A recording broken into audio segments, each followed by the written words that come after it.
ऋषि सदा जल के भीतर समाधि लगाकर तपस्या करते थे। एक बार जल के भीतर ही भीतर उनकी समाधि भंग हुई। वहां उन्होंने देखा एक मत्स्य अपनी स्त्री के सहित बड़े सुख से विहार कर रहा है। आंखों के जरा से कुसंग ने अपना असर डाला। उसी समय ऋषि के मन में संकल्प उठा कि देखो ये जलचर जंतु होकर कैसा सुख भोग कर रहे हैं, हम तो मनुष्य शरीर पाकर भी सुख से वंचित हैं। यह विचार आते ही ऋषि समाधि प्राणायाम से भूल गए, जल से बाहर निकले। उन दिनों महाराजा मानधाता अयोध्या में राज्य करते थे। ऋषि सीधे उन्हीं के पास पहुंचे। महाराज ने ऋषि का बड़ा सत्कार किया, विधिवत पूजा की। गोदान करने के अनंतर उनसे पधारने का कारण पूछा। महर्षि ने कहा, राजन, मैं गृहस्थ सुख का उपभोग करना चाहता हूँ। तुम्हारे 50 कन्याएं हैं, इनमें से एक मुझे दे दो। महाराज सुनकर सन्न रह गए। भला हजारों वर्ष के इन बूढ़े ऋषि को अब इस ढलती उम्र में यह क्या सूझी, इन्हें क्या कैसे दूं? किंतु मना करने की भी हिम्मत नहीं हुई। ऋषि की तनिक सी भ्रुकुटी टेढ़ी होते ही राजपाट से हाथ धोना पड़ेगा, यह सब सोच समझकर उन्होंने एक चाल चली। बड़ी नम्रता के साथ हाथ जोड़कर उन्होंने कहा, भगवान, मेरे अंतःपुर में आपके लिए कोई रुकावट तो है ही नहीं, आप भीतर पधारें। मेरे 50 कन्याएं हैं, उनमें से मेरी जो कन्या आपको पसंद करे उसे ही आप प्रसन्नता पूर्वक ले जाएं। महाराज ने सोचा, मेरी युवती कन्याएं इन जैसे अति बूढ़े ऋषि को क्यों पसंद करने लगेंगी? जब वे पसंद न करेंगी तो ये खुद ही लौट जाएंगे। इस प्रकार सांप भी मर जाएगा और लाठी भी न टूटेगी। मना भी ना करनी पड़ेगी और ऋषि भी नाराज ना होंगे। महर्षि तो थे सर्वज्ञ, उनसे भला कोई क्या छिपा सकता है। वे महाराज के भाव को ताड़ गए। तपस्या के बल से वे नई सृष्टि रच सकते थे। उन्होंने झट से अपना रूप परम सुंदर युवावस्था संपन्न बना लिया। रनवास में जाते ही 50 की 50 कन्याएं उन पर मुग्ध हो गई। राजा को अब क्या आपत्ति थी? 50 कन्याएं ऋषि के अर्पण कर दी। उन सबको लेकर महर्षि अपने आश्रम पर आए। विश्वकर्मा को आज्ञा दी, बहुत जल्द 50 महल बने। फिर क्या था, बात की बात में समस्त स्वर्गीय सुखों से युक्त 50 महल बन गए। उनमें सब प्रकार की सुखोपभोग की सामग्रियां थी। योग बल से 50 रूप बनाकर ऋषि उनके साथ गृहस्थ सुख का उपभोग करने लगे। प्रत्येक के 10-10 पुत्र हुए। उन पुत्रों के भी पुत्र हो गए। बड़ा परिवार होने से भांति भांति के झंझट, भांति भांति की नित्य नई उपाधियां होने लगी। अब तो ऋषि को होश हुआ, अरे यह मैंने क्या किया? तनिक देर विषयी मत्स्य का संसर्ग होने से मैं भी विषयी बन गया। विषयी जनों के क्षण भर के संग का ऐसा दुष्परिणाम, यह सोचते हुए चिल्लाकर कहने लगे, अहो इमं पश्यत मे विनाशम तपस्विनः सच्चरित व्रतस्य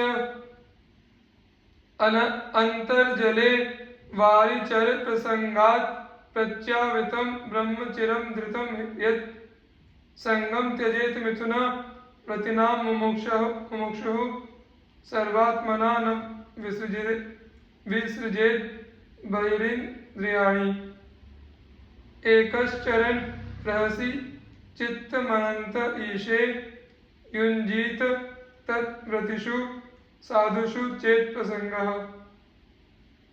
निसंगता मुक्तिपदम यतीनां संगाद शेषः प्रभवन्ति दोषाः आरूढ़ योगोपि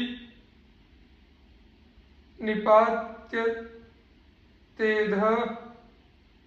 संगेन योगी किमुताल्प सिद्धि। अरे यह मेरा पतन तो देखो, मैं व्रत में तत्पर सच्चरित्र तपस्वी था। जल के भीतर मत्स्य के प्रसंग को देखकर मैं इतने दिन के प्राप्त किए हुए अपने ब्रह्म तेज को विषय भोग के पीछे खो बैठा। मुमुक्षु पुरुष को मैथुन में लगे हुए प्राणियों का साथ कभी न करना चाहिए।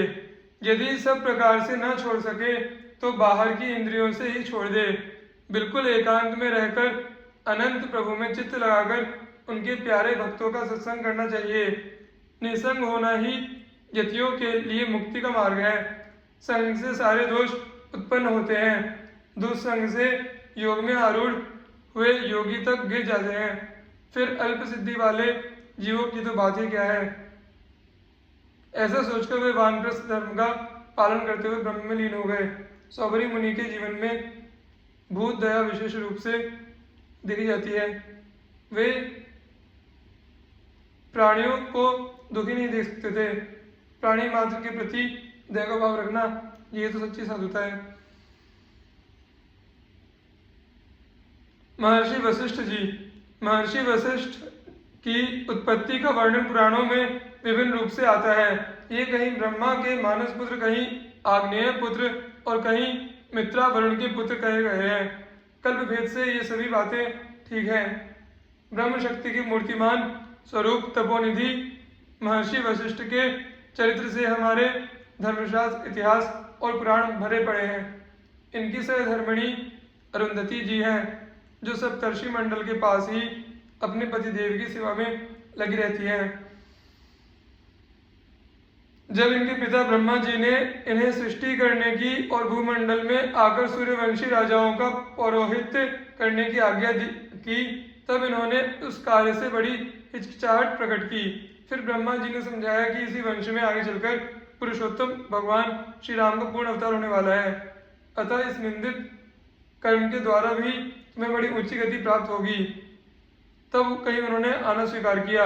यहाँ आकर उन्होंने सर्वदा अपने को सर्वभूत हित में लगाए रखा।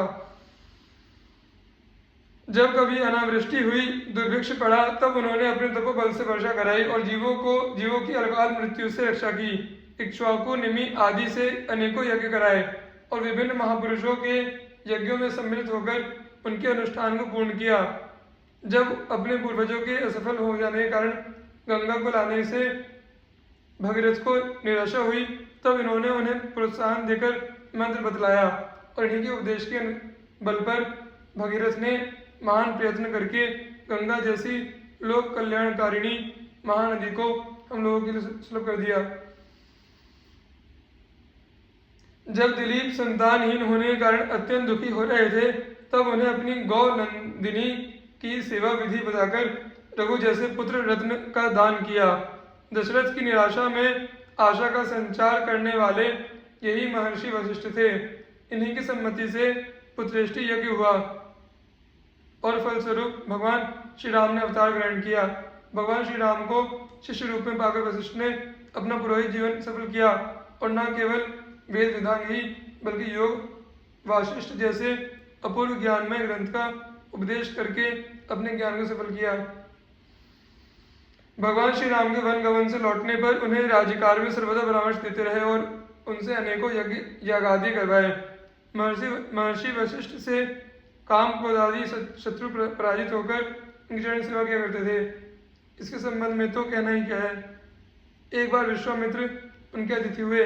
इन्होंने बड़े प्रेम से अपनी कामधेनु की सहायता से अनेकों प्रकार की भोजन सामग्री आदि उपस्थित कर दी और विश्वामित्र ने अपनी सेना के साथ पूर्णतः तृप्ति लाभ किया।